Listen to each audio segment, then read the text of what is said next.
Dios. Primer libro de Crónicas, capítulo 21, versículo 1.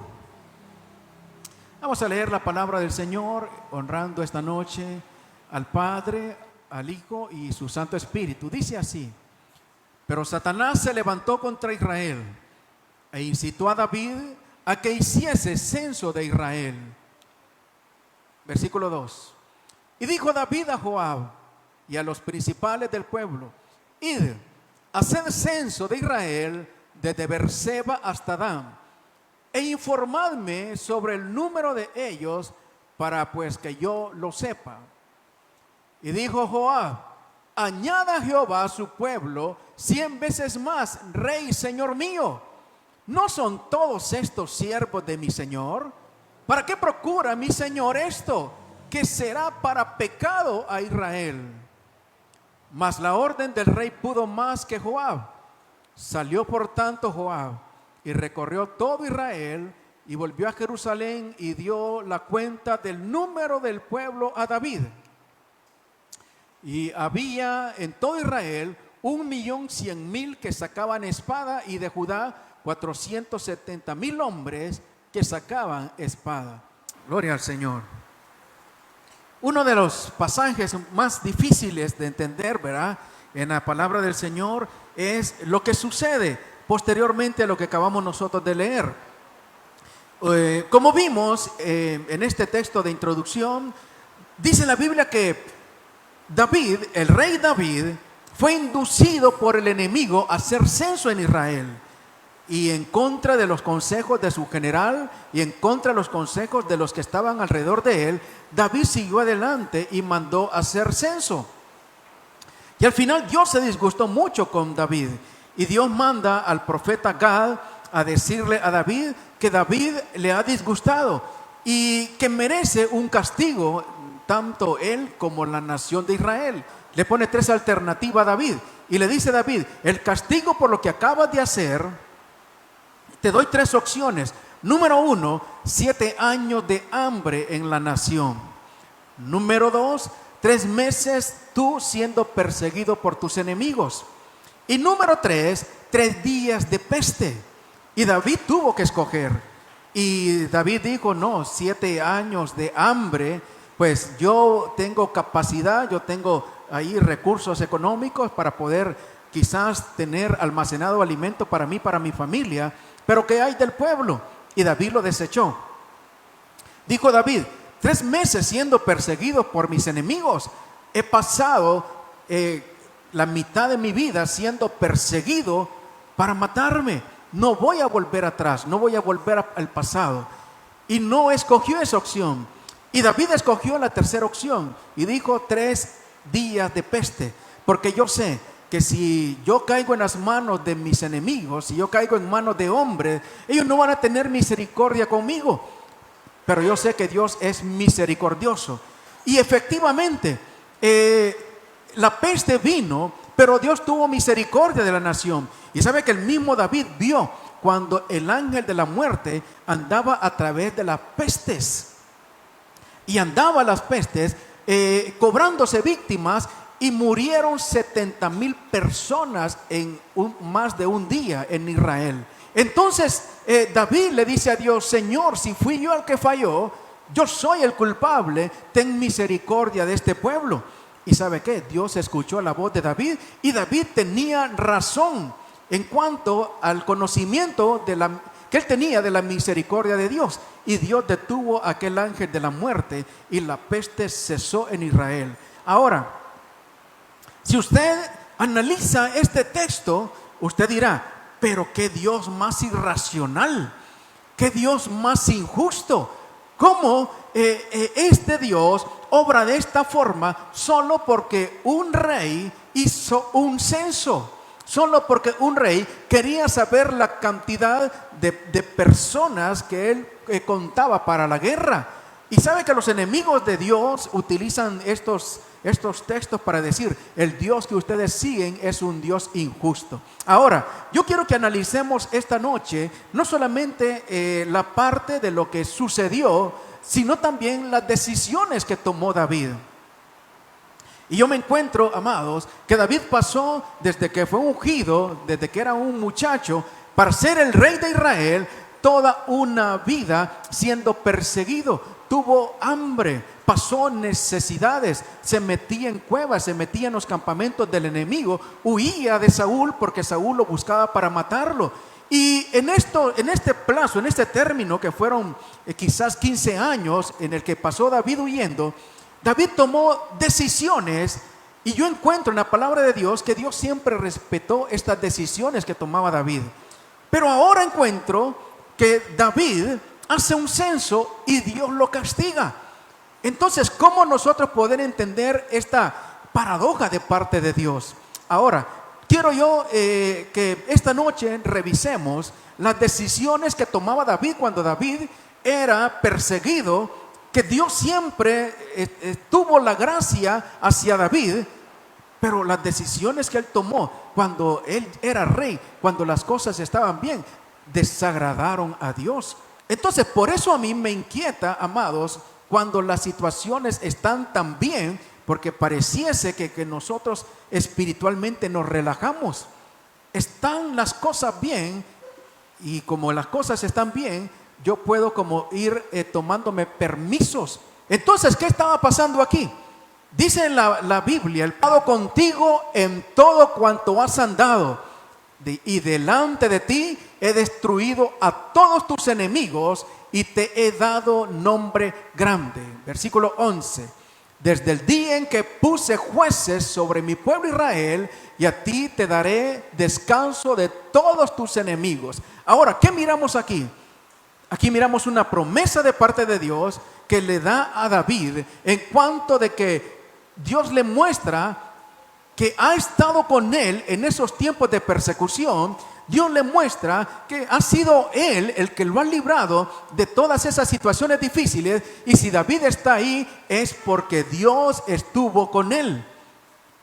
Y además le dice Dios: voy a seguir estando contigo.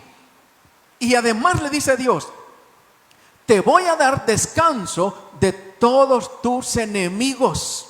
Es palabra de Dios.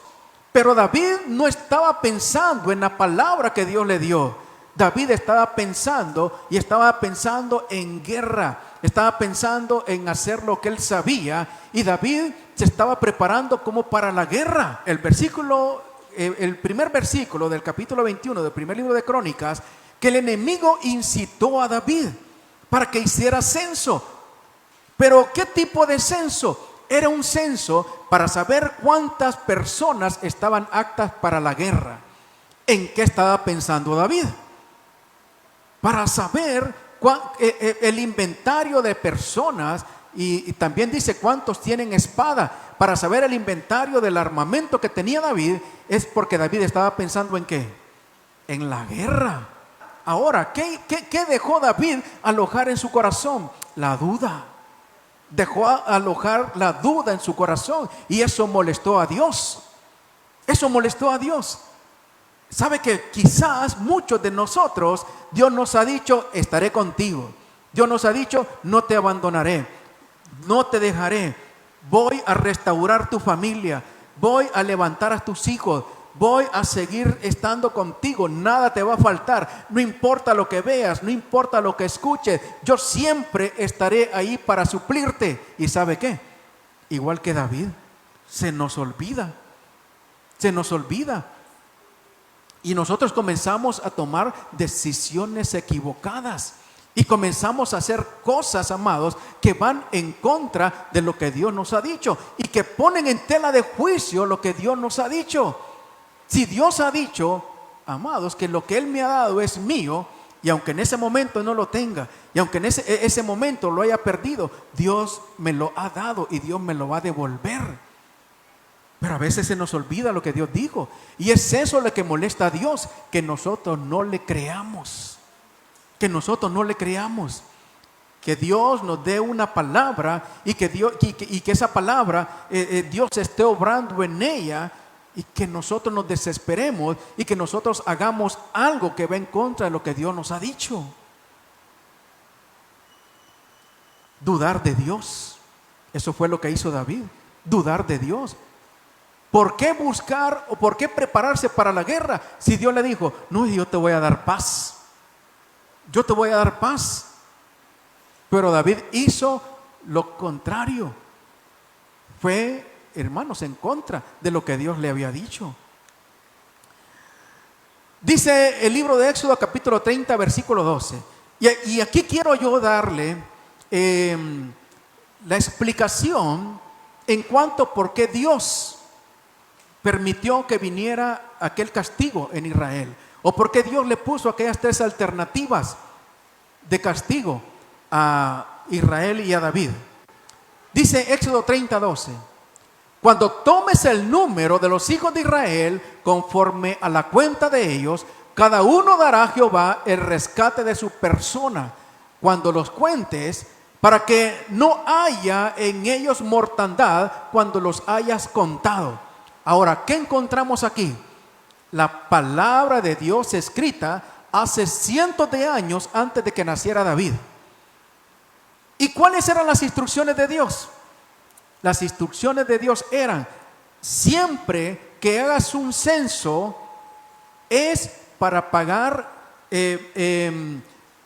medio ciclo. Dios había dejado medio ciclo, son 10 jeras en las monedas ahí en las monedas de aquellos tiempos, 10 jeras. Ahora, estos 10 ciclos que eran, esto se lo pagaban al templo, y esto simbolizaba redención, esto simbolizaba rescate. Recuerdan que cuando hablamos de gracia, este viernes no, el anterior, hablamos de gracia. Y cuando hablamos de gracia, vimos que por medio de la sangre Dios nos dio redención. La redención era comprar a alguien con precio. Entonces Cristo fue vendido por 30 monedas de plata, precio de esclavo, y fue vendido como esclavo, pagó en la cruz como un esclavo para que nosotros fuésemos libres. Entonces Dios ya había dejado estipulado en su palabra, ya había dejado decretado en su palabra, de que cada vez que hubiese un censo se tenía que pagar medio ciclo al templo por rescate de cada uno de nosotros. ¿Y sabe qué simbolizaba esto? De que las personas le pertenecían a Dios, y que Dios y que se le estaba dando un rescate, un pago al templo, y ese rescate los hacía libres. Y a futuro eso simbolizaba lo que iba a hacer Cristo Jesús. Por medio de Cristo Jesús muriendo en la cruz, fuimos nosotros rescatados. Eso significa redención. Y ahora le pertenecemos ¿a quién? Le pertenece a Cristo. ¿Por qué? Por precio fuimos comprados, fuimos rescatados. Fuimos rescatados. Esa es una de las acepciones de lo que significa la redención. Ahora, amados, esto era lo que Dios había dejado escrito, que cada vez que se hiciera un censo se iba a pagar medio ciclo al templo, y Dios estaba diciendo: son míos, yo los rescato. Ahora, ¿qué está haciendo David? Está pasando por encima de la palabra, hermano. No estaba tomando en cuenta la palabra, no estaba tomando en cuenta lo que Dios había dicho. ¿Y qué es eso, amados, cuando alguien hace algo en contra de la palabra? Hermano, ahí estaba mostrando una tremenda irreverencia delante de Dios. Aquí estaba diciendo David, sabe que también la costumbre oriental, ¿verdad?, del Medio Oriente, era que el que tenía derecho a contar a la gente era el dueño de los esclavos. ¿Y qué está diciendo David? Voy a contar a ver cuánto ejército tengo, hermano. Pero no era el ejército de David, era el pueblo de Dios. Por eso Dios siempre dijo: mi pueblo, mi pueblo, mi pueblo. No era el pueblo de David. Y que en ese momento mostró David, quizás mostró un poquito de arrogancia delante de Dios. Y sabe que a Dios, hermanos, una de las cosas de tantas, ¿verdad?, que él abomina, dice, son los ojos altivos. Son los ojos altivos. ¿Sabe? Entonces, hermano, seamos humildes delante de Dios. Porque siempre decimos mi casa, ¿verdad? Mi carro. Siempre decimos mi esto y mi lo otro.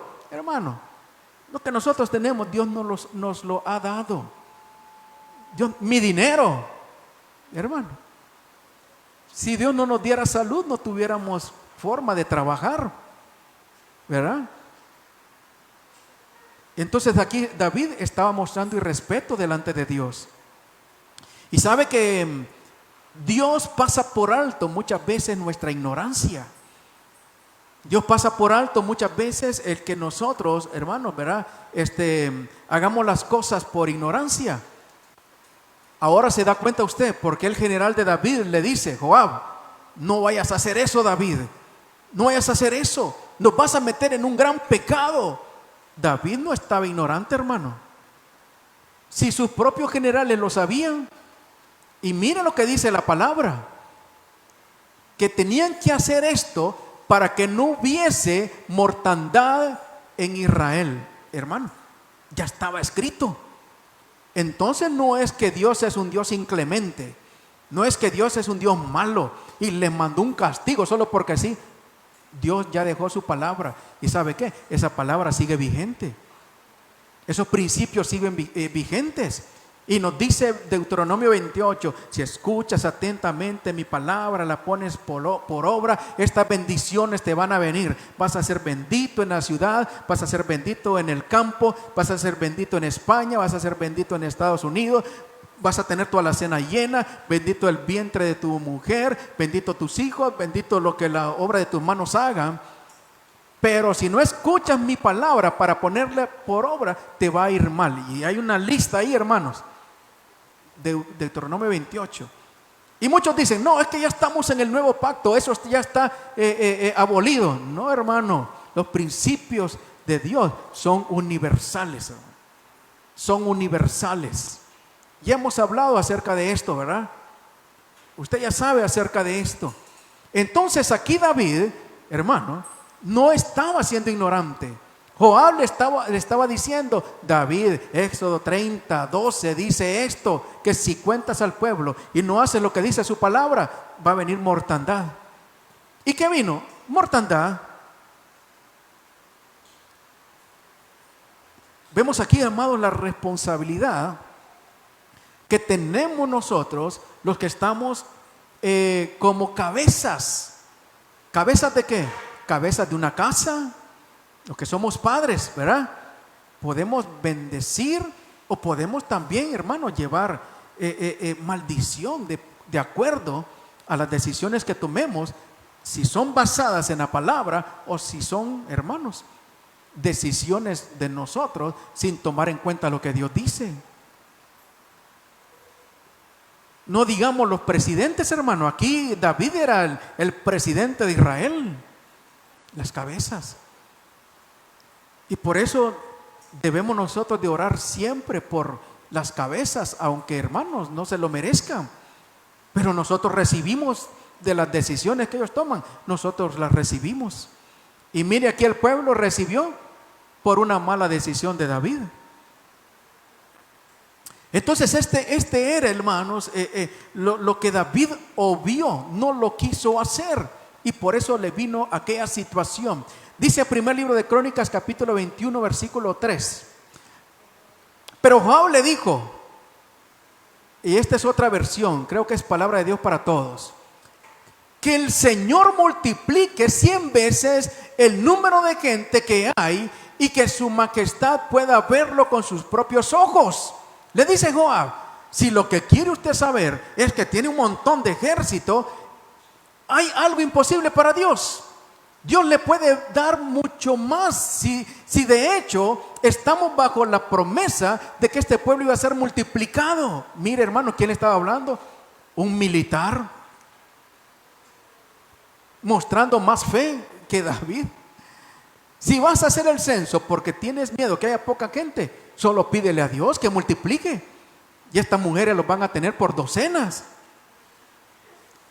En los 50, 60, así tenían las mujeres, ¿verdad? Por docenas. Hermano, Joab estaba diciéndole a David: David, vas en contra de la palabra de Dios. ¿Qué más le sigue diciendo Joab? Pero majestad, ¿qué importancia tiene saber cuántos hay si todos son sus siervos? ¿Y por qué va a provocar su majestad un motivo de culpa para Israel? Joab sabía que las decisiones que David tomaba les iban a afectar a todos. Por eso hablábamos anoche, ¿verdad?, acerca de la misericordia. Y hablábamos acerca de la misericordia, cómo hay un contexto mío, personal, cómo hay un contexto familiar, cómo hay un contexto de iglesia, de nación. Entonces, esa es, hermanos, la cascada, ¿verdad?, que viene con los que estamos arriba y tomamos decisiones en contra de la palabra de Dios. Que somos muchas veces ignorantes en muchas cosas y que hacemos muchas cosas por ignorancia, sin saber si están bien o están mal, de acuerdo a la palabra de Dios. Sí, hermano. Pero cuando le dicen a uno: no te vayas por ahí, no te vayas por ahí, porque ahí sale un chucho bravo, hermano, si usted se va y lo muerde, ¿a quién le va a echar la culpa? Al perro. Está bueno. Porque siempre buscamos culpables, ¿verdad? ¿Verdad que siempre hay un culpable? Nunca somos nosotros, ¿verdad? Y el culpable tiene que ser el perro. Así somos. Así somos. Gloria al Señor. Sigamos. Gloria a Dios. Se me está acabando el tiempo. Dice el segundo libro de Samuel, capítulo 24, versículo 8. Aquí encontramos esta misma historia, pero en otro libro, acerca de este censo que hizo David. Dice: después que hubieron recorrido toda la tierra, volvieron a Jerusalén al cabo de 9 meses y 20 días. Mire cuánto duró este censo: 9 meses y 20 días. Pobre Joab y su ejército, ¿verdad? Pudiendo hacer otras cosas, andaba haciendo algo que él no quería hacer. Ahora, amados, mire cómo es Dios. Mire cómo es Dios, que le dio oportunidad a David de arrepentirse. Tuvo 9 meses con 20 días para pensar lo que estaba haciendo. Y David pudo meditar por mucho tiempo de todo lo que estaba haciendo, si estaba bien o estaba mal. Y no lo hizo. No lo hizo. Entonces, cuando Dios envía el castigo, no es porque Dios sea un Dios sin misericordia. Dios muchas veces, amado, nos da oportunidad. Dios muchas veces espera que nosotros reconozcamos que estamos haciendo mal. De hecho, estamos viviendo en algo que le llamamos tiempo de gracia. Y este tiempo de gracia es desde la muerte de Cristo hasta el arrebatamiento, donde Dios espera que nosotros reconozcamos que le fallamos, que volvamos a Él, porque una vez la iglesia sea arrebatada, ahí ya no hay más, hermano. Los que se queden van a pasar tiempos, hermanos, donde las oportunidades se han terminado. Entonces David tuvo tiempo para arrepentirse y no lo hizo. Y quizás Dios, a muchos que estamos haciendo cosas que no debemos, nos está dando tiempo. ¿Y sabe qué? Muchos están en sus cosas, hermano. Muchos están haciendo cosas desagradables delante de Dios. Y como no les pasa nada, piensan de que, yo ya me escapé del juicio. Eso de que dicen de que Dios castiga, que me va a ir mal. Miren, tengo trabajo, tengo salud, tengo todo lo que necesito. Yo puedo seguir chupando, yo puedo seguir mujereando, yo puedo seguir agarrando lo que no es mío. Miren, me va bien. No es de que vas a evadir o que vamos a evadir la justicia de Dios. Eso se llama Dios dándonos oportunidad Dios dándonos oportunidad. Pero una vez se acaba la oportunidad, entonces viene Dios a pedir cuentas. Y no podemos decirle a Dios: Dios, es que no tuve oportunidad de arrepentirme. ¡Qué bárbaro! No, hermano. Dios, amados, en su inmensa misericordia nos da tiempo para que meditemos lo que estamos haciendo, para que pensemos lo que estamos haciendo. Y muchas veces no tomamos en cuenta eso. Entonces aquí David tuvo tiempo para arrepentirse y no lo hizo. Entonces no estamos viendo ningún tipo de injusticia de parte de Dios. Un Dios vengativo, un Dios rencoroso, un Dios que no permite ninguna falla. No, hermano, estamos viendo un Dios paciente. Estamos viendo a un Dios que espera que nosotros corrijamos. Y David no quiso corregir. Le dio Dios oportunidad para corregir y no lo hizo. Vamos a terminar con esto. Primer libro de Crónicas, capítulo 21, versículo 24. Entonces el rey David dijo a Ornán: sino que efectivamente lo compraré por su justo precio, porque no tomaré para Jehová lo que es tuyo, ni sacrificaré holocausto que nada me cueste. Y dijo David a Ornán por aquel lugar, David a Ornán por aquel lugar el peso de 600 siclos de oro. Ahora, nos hemos saltado un montón de versículos aquí. Cuando David vio al ángel de la muerte ejecutando juicio, donde llevaba 70,000 hermanos que estaban muriendo por la peste. No sabemos qué peste era, ¿verdad? David le pide clemencia a Dios. Y Dios le dice: está bien, David, te voy a dar misericordia. Y para el juicio. Pero aquel ángel que estaba ejecutando sentencia le dice a David: ahora te toca levantar un altar para Dios. Y David llega y le compra una era, que era donde llevaban los cultivos, ahí los procesaban. Y aquel hombre llamado Ornán, Jebuseo viene de ahí viene Jerusalén, le dice: te la regalo para que le hagas sacrificio a Dios. Y le dice David: no voy a comprarte nada, ni le voy a dar nada a Dios que no me cueste algo. Ahora, ¿qué mira usted aquí, hermano? ¿No cree que David había aprendido la lección? Si iba a hacer censo, tenía que haber pagado medio ciclo al templo y no lo hizo. Y aquí David se da cuenta y dice: si yo agarro esto gratis nuevamente, entonces no le estoy dando yo nada a Dios que me cueste algo a mí. Y le compró por 600 siclos de oro, hermanos, aquella propiedad. Y sabe que yo tengo la sensación de que esos 600 siclos de oro quizás era el precio que tenía que pagar en el templo, pero no se lo afirmo porque no lo pude convertir, no pude hacer la conversión, porque es bien complicado, hermano. Algún día lo voy a hacer, es bien complicado. Ahora, ¿qué estoy viendo acá? Número uno, que David aprendió la lección, hermano. David aprendió la lección. Hay que hacer las cosas como Dios quiere que las hagamos, no como yo quiero, porque somos expertos en nuestras propias interpretaciones, ¿verdad? Somos expertos en nuestras propias interpretaciones. Amados, hagamos las cosas como Dios quiere, hagamos las cosas como Dios manda. Número dos, ¿desde cuándo David no levantaba altar a Dios? No lo sabemos. Entonces eso me habla, amados, que los altares de Dios son permanentes. Cuando usted levanta un altar a Dios, ese altar permanece en la memoria de Dios para siempre.